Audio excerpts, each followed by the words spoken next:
sa sinasabi sa aklat ng dalawang Timoteo na ang lahat ng tao ay gusto niyang maligtas.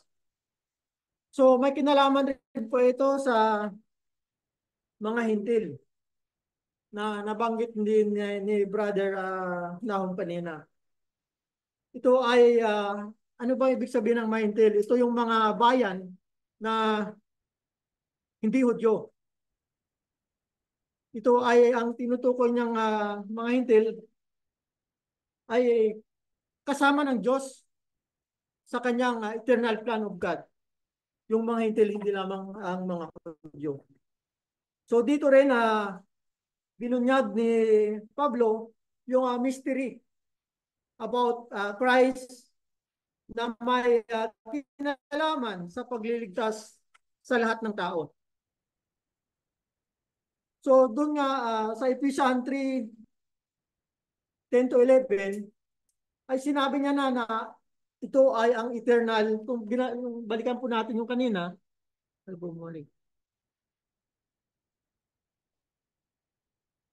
yan po, ito yung eternal purpose. So yan po yung purpose ng Diyos sa tao. Na ang tao ay, gusto ng Diyos na ang tao, ang lahat ng tao ay maligtas at magkaroon ng kaalaman sa kaligtasan. Paano niya ba ito accomplish? Sinasabi dito kanina, ito ay i-accomplish ng ating Panginoong Kristo. Yung kaligtasan. Paano niya ba ito accomplish? Paano kaya ito magmamaterialize? Sa pamamagitan ng magmamaterialize po ito sa pamamagitan ng pagbibigay ng Diyos ng kanyang bugtong na anak. Sa sanglibutan,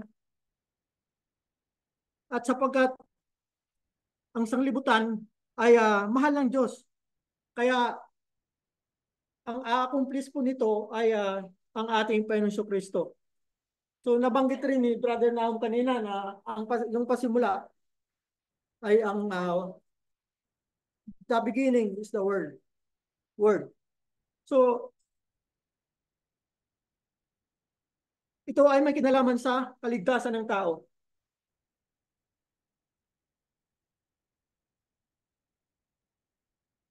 So sa mababasa nga natin sa John 3 verse 16, dito pinakita ng Diyos ang kanyang pag-ibig sa sanglibutan. Sabi niya sa John 3:16, "For God so loved the world that He gave His one and only Son, that whosoever believes in Him shall not perish but have everlasting life." So, makikita po natin dito na para maisakatuparan po ang eternal plan of God, ay mayroon siyang ibibigay. Ang ibibigay niya po ay ang kanyang bugtong na anak. Sabi nga dito, "For God so loved the world that He gave His only and only Son, that whosoever believes in Him shall not perish but have everlasting life." So yun po ang purpose, yun ang gusto ng Diyos na maibigay sa mundo ang kanyang anak para sa pagbibigay ng buhay na walang hanggan.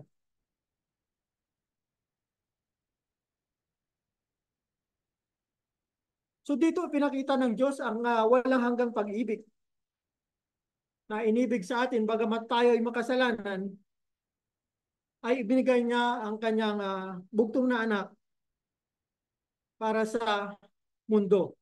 So hindi po sa Hudyo po lamang, kundi po, kasama po tayo lahat. Hindi sa Hudyo, kundi pati rin yung mga hintil. Tayo po ay nabibilang sa hintil. So, yan po, ang magsasaka katuparan po nito ng eternal purpose na ito ay walang iba kundi ang ating Panginoong Kristo. So ganito mga po ang ating mababasa sa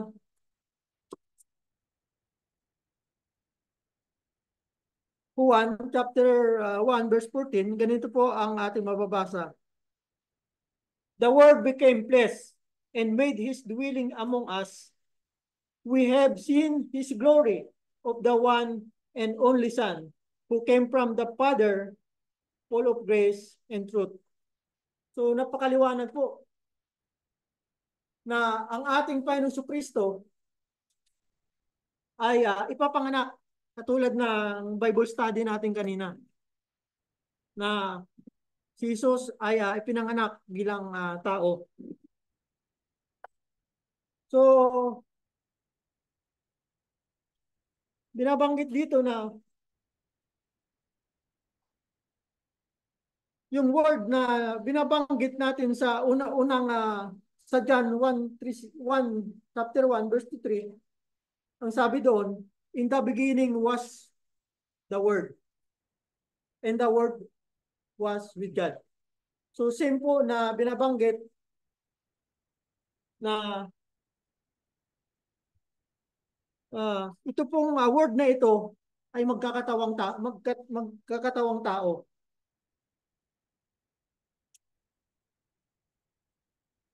So ganito po ang ating mababasa sa Hebreo chapter 2 verse 14. Since the children have flesh and blood, he too share in their humanity, so that by his death he might break the power of him who holds the power of death, that is the devil. So, makikita po natin sa ating binasa na talagang bumaba ang ating Panginoong Kristo na nasaan yung laman o na mayroon siyang flesh at mayroon siyang dugo. Sabi nga dito, he too shared in their humanity. So talagang bumaba po siya, nakipagsalamuha po siya sa atin bilang tao. So noong anong pasimula ay kasama siya ng anak, kasama siya ng Diyos sa sanglibutan. Sabi nga, bago pa itinatag ang sanglibutan, nandun na ang Diyos. So maliwanag po na kaya sa bumaba sa sanglibutan para i-accomplish yung eternal plan of God. Na ito ay ang pagligtas ng sang katauhan. Sapagkat sabi nga dun sa John 3:16 ay mahal niya ang sanglibutan kaya ibinigay niya ang kanyang bugtong na anak.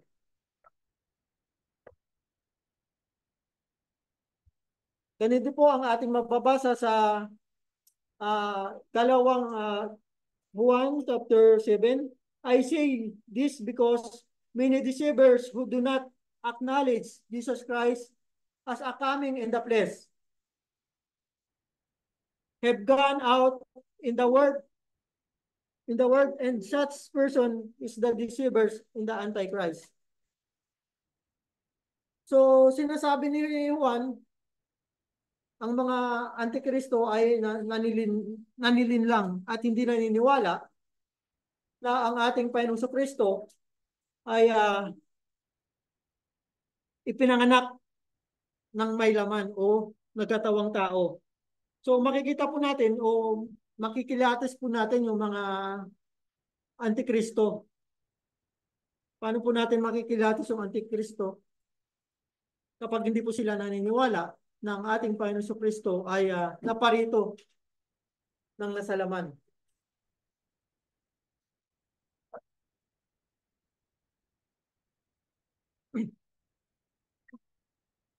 So, sa Pilipos, chapter 2, verse 5 to 8, ganito po ang ating mababasa.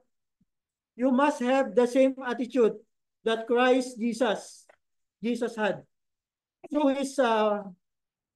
Though he was God, he do not think of equality of God as something to cling, verse 7. Instead, he gave up his divine privilege. He took the humble position of a slave and was born as human being. When he appeared in human form, he humbled himself in obedience to God and died as criminal's death on the cross. So, dito po na pinapakita na ang totoong uh, sinugo ang Diyos na nanggaling sa langit. Sabi niya dito, hindi niya inaring nararapat panangnan ang pagkapantay niya sa Diyos. Kundi ito ay kanyang hinubad at nakitulad sa tao upang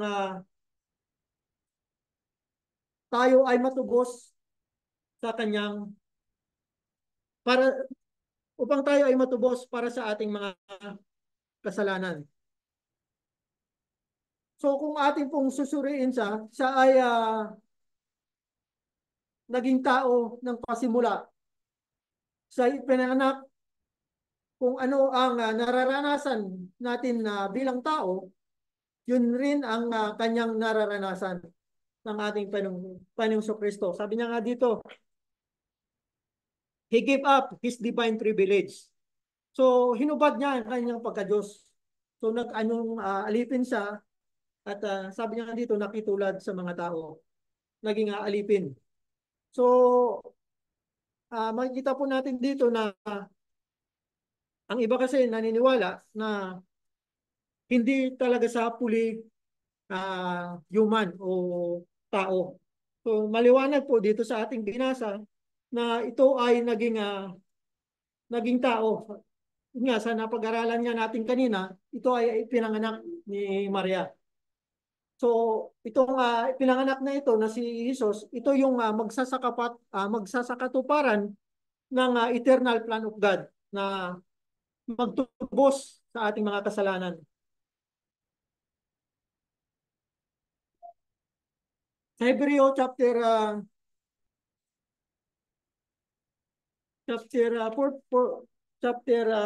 4 verse 15, ganito po ang sinasabi. For we do not have a high priest who is unable to empathize with our weaknesses, but he gave one who has been tempted in every way. He just we are, yet he did not sin.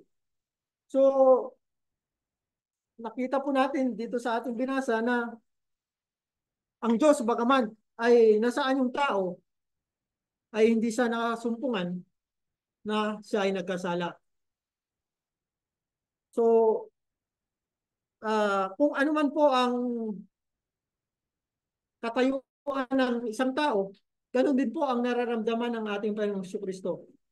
So, sabi nga dito, who has been tempted in every way. So, kung tayo ay nakakaranas ng mga pagsubok, ganun din po ang naranasan ng ating Panginoong Kristo nung nandito po siya sa lupa. So, ipinapakita ng sumulat ng Hebreo na ang ating Panginoong Kristo naman ay nagdanas ng mga pagsubok para uh, sa tao, para tubusin tayo sa ating mga kasalanan. Sa Hebreo chapter 5 verse 7 to 8, ganito po ang sinasabi. In the days of his flesh, when he had offered up prayers and supplication with vehement cries and tears to him who has able to save him for death, and was heard because of his godly fear. Though he was a son, yet he learned obedience by the things which he suffered. So pinapakita po dito na nung sa kapanahonan ng ating Panginoong Kristo na siya ay nandito sa lupa, nananalangin po siya sa Diyos. Ibig sabihin, nananalangin, meron siya pangailangan, Ang sabi pa nga dito, siya ay vehement cries in tears. So, marunong po siyang umiyak. Ibig po sabihin, ang ating Panginoong Kristo nang bumaba dito sa langit ay totoo po siyang tao na kung ano ang nararamdaman ng bawat isa sa atin ngayon, kung tayo ay nasasaktan, ganun din po ang ating Panginoong Kristo. Marunong din po siyang masaktan. So sa Matthew chapter 26, verse 36, then Jesus, when he was with his disciples to a place called Gethsemane, and he said to them, sit there while I go over there. So ito po, ang pangyayari pong ito ay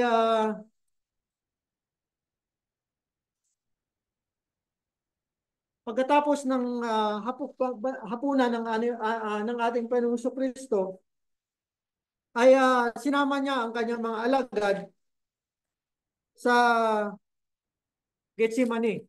Ito ay sa Mount Olive. So ang sabi niya, magsiupo kayo dito at ako ay lalayo lang ng konti sapagkat ako ay mananalangin. So dito na po ay accomplish yung sa katuparan yung eternal plan of God. Dito na nga po siya mamamatay ang ating Panginoong Kristo. So, ang ginawa ng ating Panginoong Kristo, nung dumating sila doon sa Mount Olive, kasama ang kanyang mga alagad, sabi niya, maupo kayo riyan at ako ay lalayo at ako ay mananalangin sa aking Ama.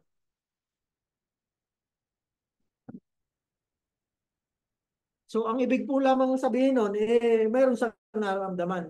Siguro, malamang, sabi nga natin kanina, sa po ay pumunta dito bilang isang tao. So, malamang natatakot niya siya. Malamang naisip niya na siya ay mamamatay. Malamang na iniisip na niya na gaano kaya kasakit ang kanyang mararanasan nang siya ay ipako sa krus. So, ganun po ang pagmamahal ng Diyos sa bawat sa atin. Ganun po ang pakiramdam ng isang taong mamatay. Dahil sa pag-ibig ng Diyos sa tao, ay ginawa ng Diyos ito para sa atin. So, ganito po ang ating mababasa sa Matthew chapter 26, verse 37. So, he took Peter and the two sons of Zebedee along with him, and he began to sorrowful and troubled. So, sa Tagalog, at kaniyang sinama si Pedro at ang dalawang anak ni Zebedeo, at nagpasimulang siya'y mamanglaw at nanglulumo. So, sa po ay nagsimula namanglaw na lungkot. Baga sa Tagalog, namanglaw o nalungkot. At nanlulumo, hindi niya na alam kung ano ang kanyang gagawin. So, siguro, naisip niya na kung ano ang kanyang kahinatnan.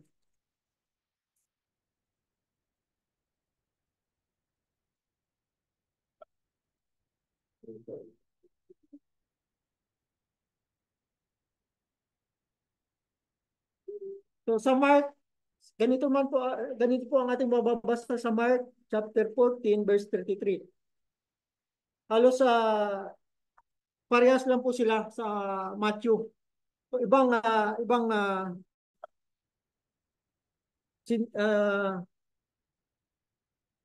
sentence lang po ang ginamit ni Mark.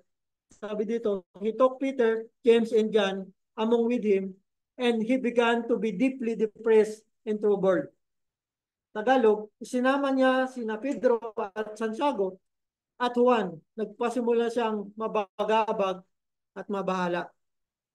So, yan nga po, sabi natin kanina, sa po ay nagulumihana na o nabahala. So, hindi niya na alam ang kanyang gagawin. Kapag alam niya na siya ay mamamatay at huhulihin sa garden ng Gethsemane.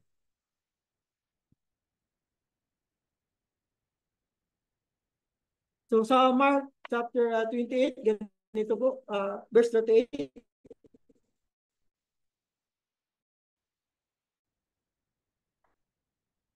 And he said to them, my soul is overwhelmed with sorrow to the point of death. Stay here and keep watch with me. Tagalog, at sinabi niya sa kanila, para akong mamamatay sa labis kong kalungkutan. Dito lang kayo at magpuyat. So,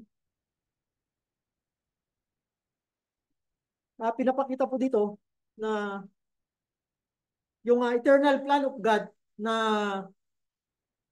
isa kakatuparan ng kanyang anak ay may posible pong hindi matuloy. Sinasabi niya dito, siya po ay lubos po ng nalulungkot sapagkat alam niya na siya ay malapit ng mamatay.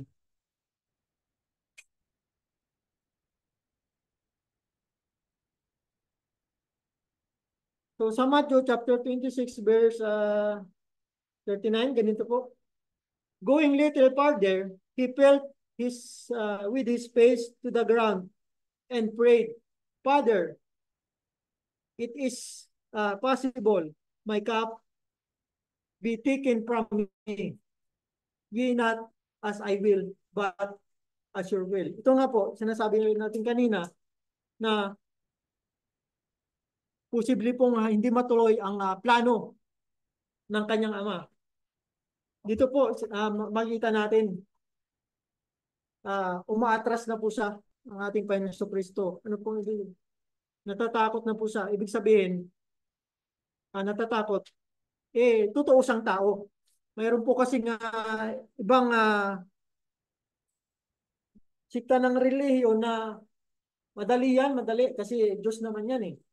So makita po natin dito na nananalangin siya sa kanyang ama, na natatakot siya. Tagalog po at ganito ating mabasa. At lumakad siya sa dako paroon at siya nagpatira pa at nanalangin na nagsasabi, Ama ko, kung baga maaari ay lumampas sa akin ang sarong ito, gayon may huwag ang ayon sa ibig ko, kundi ang ayon sa ibig mo. So, talagang ang ating Panginoong Jesucristo, nanalangin na sana ay huwag nang matuloy. So, ano po ba kapag hindi na matuloy ang kanilang plano? So, pag hindi po natuloy ang plano ng kanyang ama, hindi po tayo magkaroon ng kaligtasan. So, yung eternal plan of God, hindi po siya matutuloy.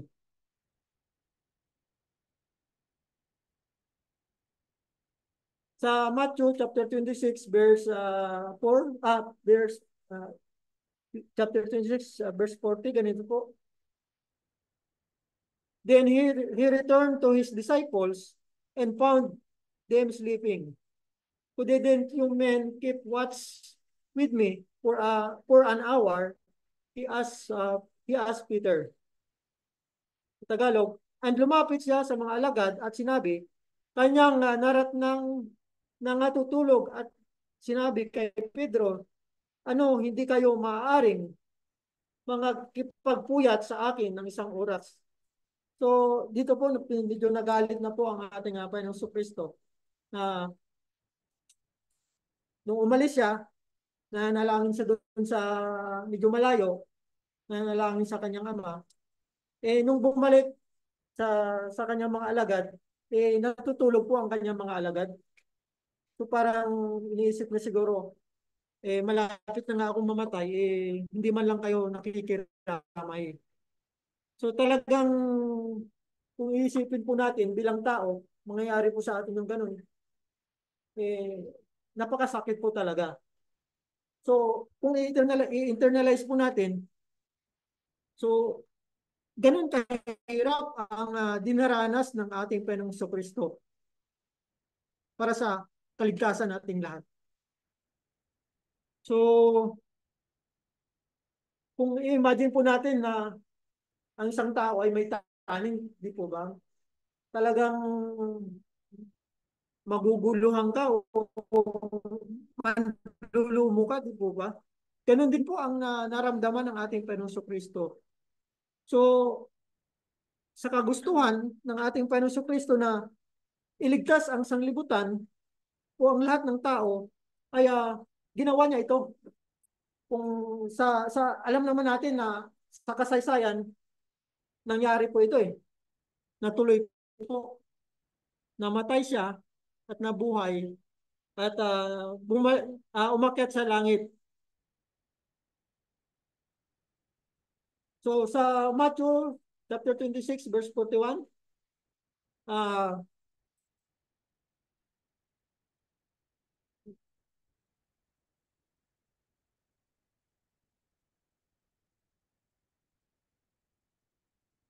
watch, watch and pray so that you will not fall into temptation.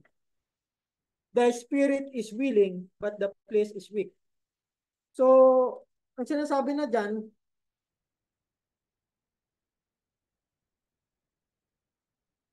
ang kanyang espiritu ay willing sumunod. Pero ang kanyang katawan, ang katawang lupa, ay kumukontra.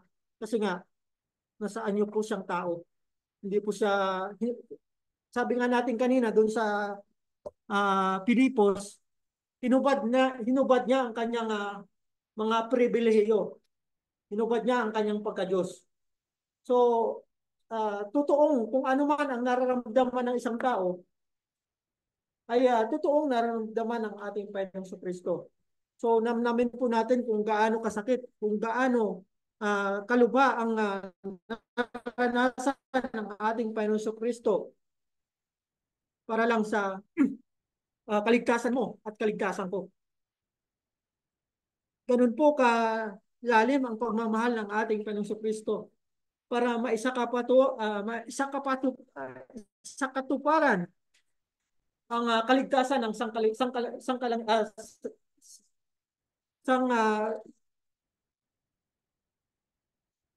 sanglibutan. Binigay niya ang kanyang buntong na anak upang magkaroon po tayo ng buhay na walang hanggan.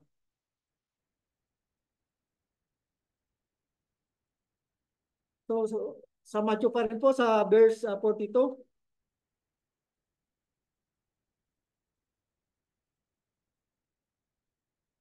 he went away the second time and pray. So, hindi lang pala isang beses sa nanalangin.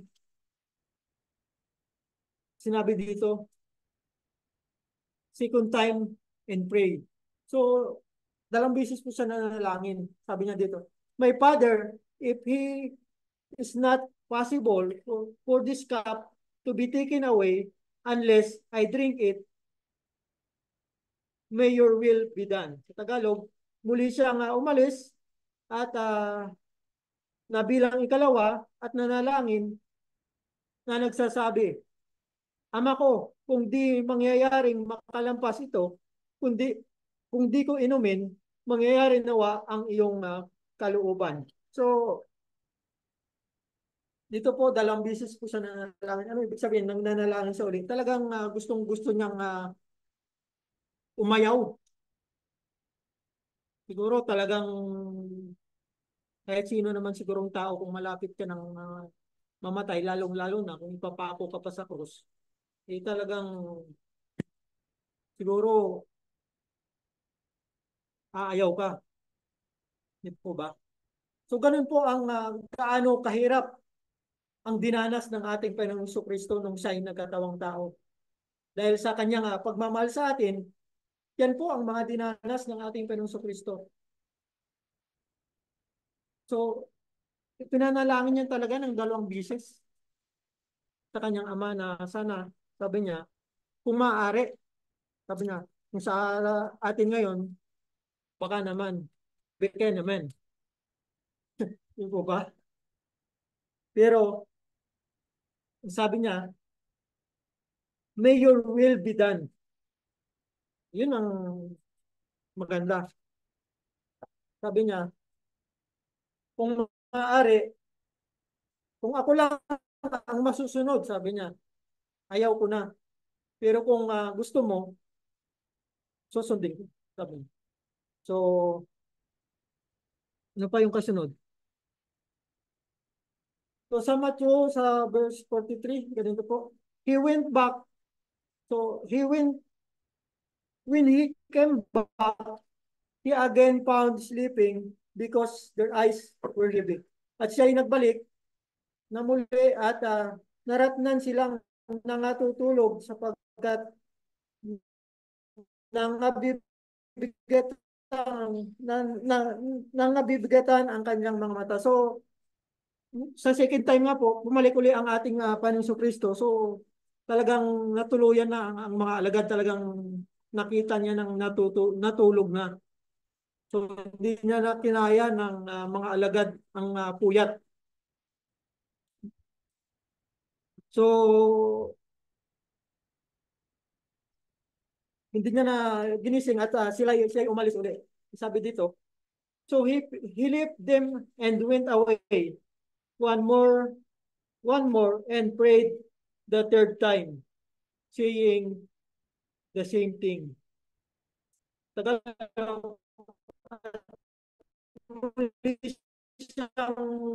at at di niya silang iniwan at umalis at nanalangin bilang ikatlo na nagsasabing muli ang gayon ding mga salita. So hindi lang pala isa, hindi lang pala dalawa, pinatatluhan niya pa. Talagang desidido sa naramdaman niya. Grabe, di ba? Ibig sabihin ng tatlong beses, talagang ramdam na yung takot kung anong mangyayari sa kanya. So, ano ang ginawa nung sa pangatlong panalangin ng kanyang ama? Ganon din, sabi niya dito, saying the same thing. Ganon din, hiniling niya pa rin na wag na sanang matuloy sa pangatlong pagkakataon.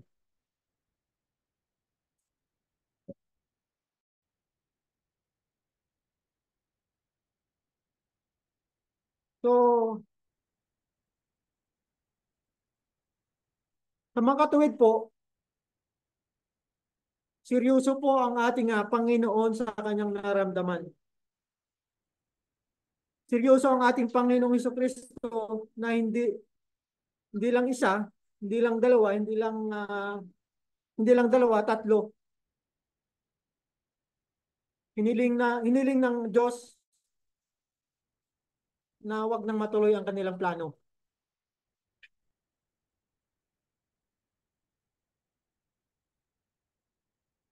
So, hiniling ng Diyos na wag matuloy itong napipinto niyang kamatayan.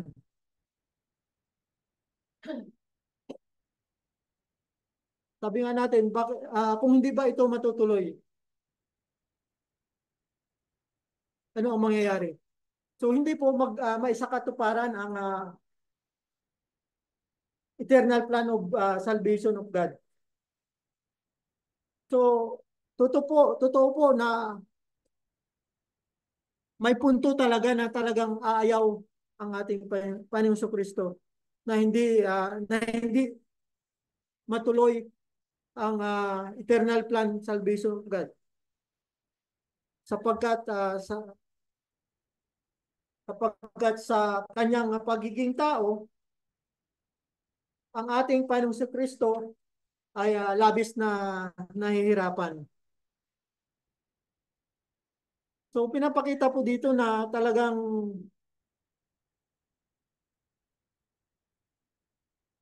umaatras na ang ating Panginoong Kristo.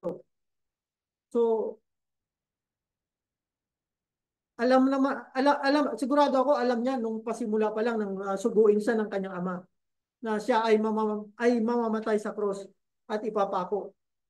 So dito na po sa malapit na sa accomplishment gusto niyang umurong. Sabi nga dahil talagang labis siyang nahihirapan sa kanyang naramdaman. So, para po sa atin, sana po ay namnamin po natin ang kasaysayang ito na pinakita ng ating Panginoong Kristo. Bagamat siya ay nahirapan, bagamat siya ay nagdanas ng mga pagsubok sa sanglibutan ito upang tanggapin natin ang buhay na walang hanggan, ay itinuloy pa rin ng ating Panginoong Kristo. Sabi nga kanina, ang kalooban mo, Ama, ang, uh, ang masusunod at hindi po ang akin. Yun ang sabi niya. So pasalamatan po natin ang ating Panginoong Kristo sa kanyang pag-ibig sa atin na kanyang inibig. Sapagkat kapag hindi po natuloy ang kanyang kamatayan sa cross, hindi po mapagbabayaran ang ating mga kasalanan. Hindi po tayo mabibigyan ng buhay na walang hanggan.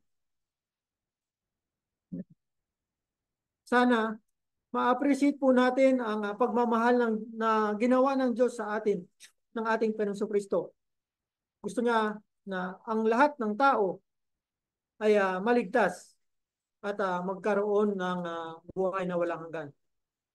Yun lamang po at sana sa maikling mensahe na ito ay ma-appreciate natin ang pag-ibig ng Diyos na inibig sa atin bagamat tayo ay makasalanan ay nakuha niya pa rin ibigin sa kabila ng mga pagsubok at mga obstacle sa plano ng kanyang ama at ang plano ng Diyos ay nasa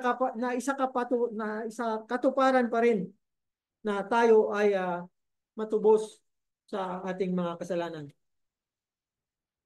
Tayo po ay dadako na po sa Lord Supper. Tutuloy ko na po ang pagganap sa pag-alaala sa kamatayan ng ating Panginoon. Ganito po yung kahalaga ang Lord Supper na ito. Ito po ay sumisimbolo sa katawan at dugo ng ating Panginoong Kristo na siyang nabayubay sa bundok ng Kalbaryo para sa ikapagpatawad ng ating mga kasalanan. Tayo po uh, bago po natin ganapin, tayo po ay gaganap ng isang awit. Tayo po ang una ni Brother Lois sa pag-awit ng banal na punan.